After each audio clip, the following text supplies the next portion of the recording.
안녕하세요. 7월 25일 화요일입니다. 오늘은 예레미야 9장 7절부터 16절까지입니다. 제가 읽겠습니다. 그러므로 만군의 여호와께서 이와 같이 말씀하시되 보라 내가 내 딸 백성을 어떻게 처치할꼬 그들을 녹이고 연단하리라. 그들의 혀는 죽이는 화살이라. 거짓을 말하며 입으로는 그 이웃에게 평화를 말하나 마음으로는 해를 꾸미는도다. 내가 이 일들로 말미암아 그들에게 벌하지 아니하겠으며 내 마음이 이런 나라에 보복하지 않겠느냐. 여호와의 말씀이니라. 내가 산들을 위하여 울며 부르짖으며 광야 목장을 위하여 슬퍼하나니 이는 그것들이 불에 탔으므로 지나는 자가 없으며 거기서 가축의 소리가 들리지 아니하며 공중의 새도 짐승도 다 도망하여 없어졌음이라. 내가 예루살렘을 무더기로 만들며 승냥이 굴이 되게 하겠고 유다의 성읍들을 황폐하게 하여 주민이 없게 하리라. 지혜가 있어서 이 일을 깨달을 만한 자가 누구며 여호와의 입의 말씀을 받아서 선포할 자가 누구인고 이 땅이 어찌하여 멸망하여 광야같이 불타서 지나는 자가 없게 되었느냐. 여호와께서 말씀하시되 이는 그들이 내가 그들의 앞에 세운 나의 율법을 버리고 내 목소리를 순종하지 아니하며 그대로 행하지 아니하고 그 마음의 완악함을 따라 그 조상들이 자기에게 가르친 바알들을 따랐음이라. 그러므로 만군의 여호와 이스라엘의 하나님께서 이와 같이 말씀하시니라.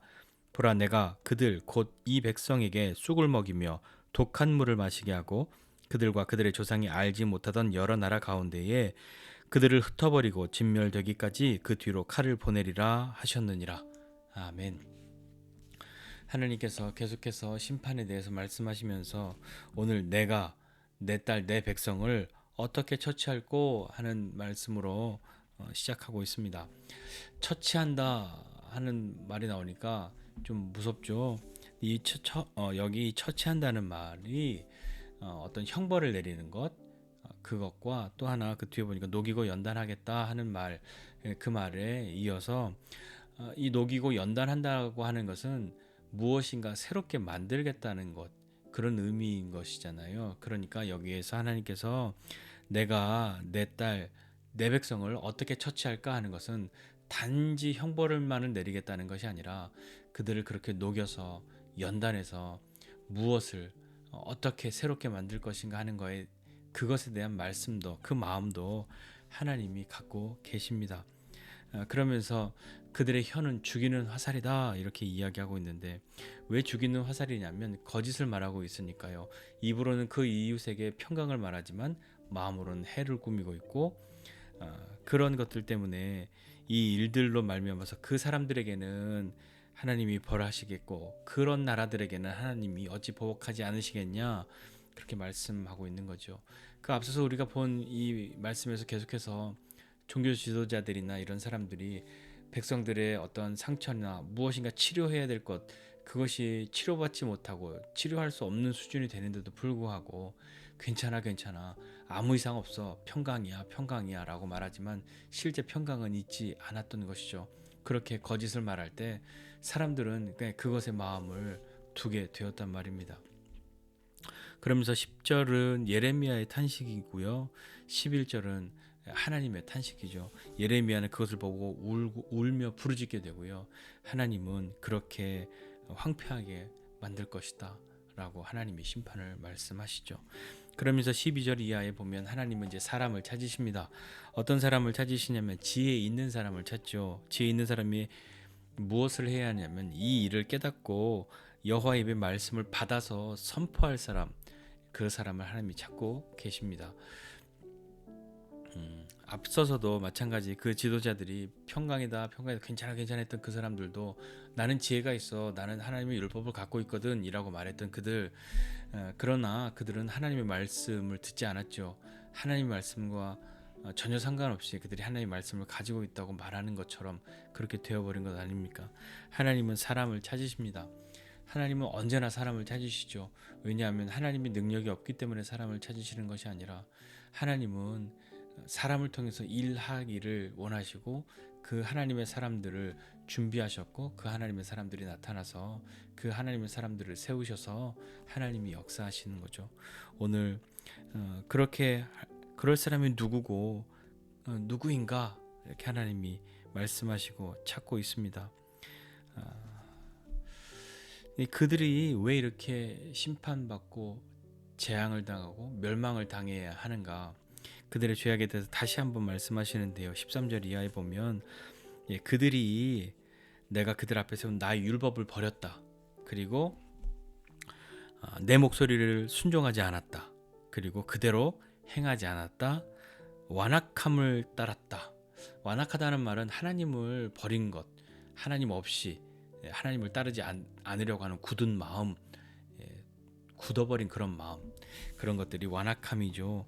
그리고 또 하나는 바알들을 따랐다 하는 그것들이 이러한 죄악이 그들이 심판을 당할 수밖에 없는 그런 죄의 내용들인 것이죠. 그렇기 때문에 하나님이 말씀하십니다.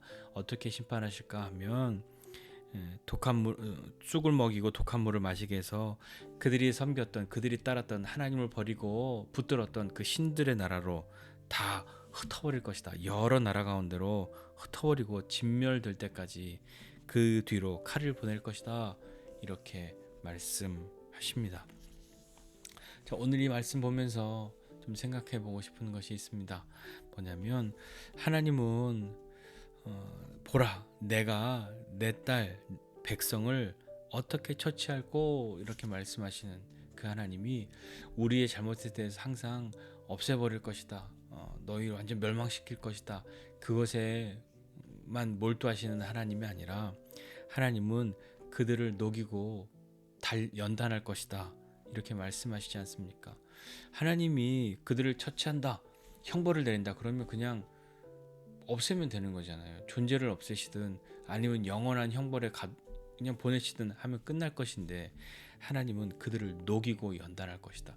이 녹이고 연단하는 수고는 누가 해야 하냐면 지금 이 형벌 어떻게 처치할 거라고 말씀하고 계시는 하나님이 하셔야 되는 일인 것이죠. 하나님이 그들을 녹이고 연단하십니다. 왜 그러실까요? 하나님은 도대체 녹여서 연단해서 무엇을 하시려고 하시는 걸까요? 우리도 뭔가 만들다가 잘 안 되면 뭐 진흙이든 찰흙이든 그런 걸 뭐 만들 때 잘 안 되면 에잇 하고 다시 뭉쳐서 새로 하지 않습니까? 뭐 이렇게 쇠를 녹여서 뭔가를 만드는 그런 장인들은 잘 안 되면 다시 그 쇠를 녹이지 않습니까? 왜 그럴까요? 이렇게 녹여서 연단해서 다시 무엇인가를 만들려고 하는 것이죠. 근데 그렇게 만들려고 할 그때에 왜 녹이냐면 그 녹이는 사람의 계획이 있기 때문에 그렇습니다. 그냥 마음에 안 드니까 새로 그냥 해봐. 그렇게 해서 뭐 마음에 들면 살려두고 마음에 들지 않으면 다시 녹이지 뭐 그러는 것이 아니라 그렇게 녹이는 그분들은 그 장인은 하나님은 계획이 있으신 거죠. 무엇을 만들지 뜻이 있으시단 말입니다. 어쩌다 보니까 이런 게 나왔네 하는 것이 아니라 이렇게 만들어야지 라고 하는 것이 있는 거죠. 하나님은 하나님이 만드신 대로 하나님이 그들과 언약하신 대로 이 백성들이 삶을 살아가기를 원하시는데 그들이 그렇게 하지 않으니까 하나님이 말씀하시고 경고하시고 그리고 심판하시지 않습니까? 자, 녹이고 연단해서 하나님은 무엇을 만드셔야 하는지 분명하게 아시는 분이시죠. 그렇기 때문에 우리는 어떻게 해야 되겠습니까? 하나님의 연단, 하나님의 우리를 녹이심, 그것은 우리를 멸망시키시려 하심이 아니라 우리를 새롭게 하시는 이전과 완전히 다른 새로운 것이 되기를 원하시는 그 하나님의 마음이 우리 가운데 있음을 믿고 하나님 앞에 나아가야 하지 않겠습니까? 하나님 그냥 나는 내 멋대로 살게 좀 내버려 두세요 라고 하는 것이 아니라 하나님이 자꾸 나를 녹이시면 나를 연단하시는 것 같으시면 그분은 분명하게 그분이 만드시고자 하시는 그것이 있기 때문에 우리를 녹이고 연단하시는 것 아니겠습니까? 그러니 우리는 오늘 이 백성들이 하나님 앞에 심판을 받고 그렇게 하나님의 이 형벌 가운데 놓여질 수밖에 없었던 이 죄들을 우리는 버려야 하지 않겠습니까? 다시 한번 그 가운데에 하나님의 율법을 버리지 않고 하나님의 법을 따르고 하나님의 목소리를 들어 순종하고 그리고 믿음으로 행하는 사람 되고 그리고 완악함 하나님을 따르지 않는 그런 것을 버리고 우상을 따라가지 않는 하나님만 따르는 그런 사람으로 우리를 만들어 가시려고 하시는 그 하나님의 마음이 우리 가운데 여전히 있음을 감사해야 하지 않을까요? 너 내 말 안 들었으니까 너는 나랑 끝이야. 그런 것이 아니라 다시 녹이고 연단해서라도 하나님이 우리에게 약속하신 것, 나는 너의 하나님 되고 너는 나의 백성이 될 것이다. 예, 그 언약이 하나님을 통하여서 다시 한번 우리 가운데에 변하지 않았음을 확인하게 되는 그 녹이심과 연단, 그것이 오늘 우리에게 있음을 하나님 앞에 감사하면서 믿음으로 다시 한번 우리의 마음을 돌이켜 하나님 앞에 나아가는 저와 여러분 모두가 되시기를 주님의 이름으로 축복합니다. 기도하겠습니다. 하나님 아버지, 은혜와 사랑을 감사드립니다. 하나님이 함께 하시면 우리는 녹이시고 연단하시는 그런 일은 없을 거라고, 그저 하나님이 우리에게 은혜를 베푸셔서 무엇이든 순탄하고 순적하게 변화가 되고 또 경험하게 되고 새롭게 될 것을 기대하는데, 하나님, 때로 하나님은 우리를 바꾸시고 다시 하나님의 뜻 가운데로 이끄시기 위하여서 우리를 녹이시고 연단하시는 하나님이신 줄을 알고, 하나님의 녹이심과 연단이 우리 가운데 있을 때에 여전히 나는 하나님의 백성이요 하나님이 사랑하시는 자녀인 것을 다시 한번 믿음으로 감사하면서 나가는 사람 되게 하여 주옵소서. 그리하여 하나님, 우리는 참으로 하나님의 법을 따르고 하나님의 말씀을 들어 순종하고 믿음으로 행하는 사람 되고, 완악함을 버리고 우상을 쫓지 않는, 다른 것으로 우상을 삼지 않는, 하나님의 자리를 대신한 그 어떤 것을 만들지 않는 그런 믿음의 사람들이 되도록 다시 한번 우리를 새롭게 할 수 있도록 주님 은혜를 더하여 주시옵소서. 감사드리고 예수님의 이름으로 기도드립니다.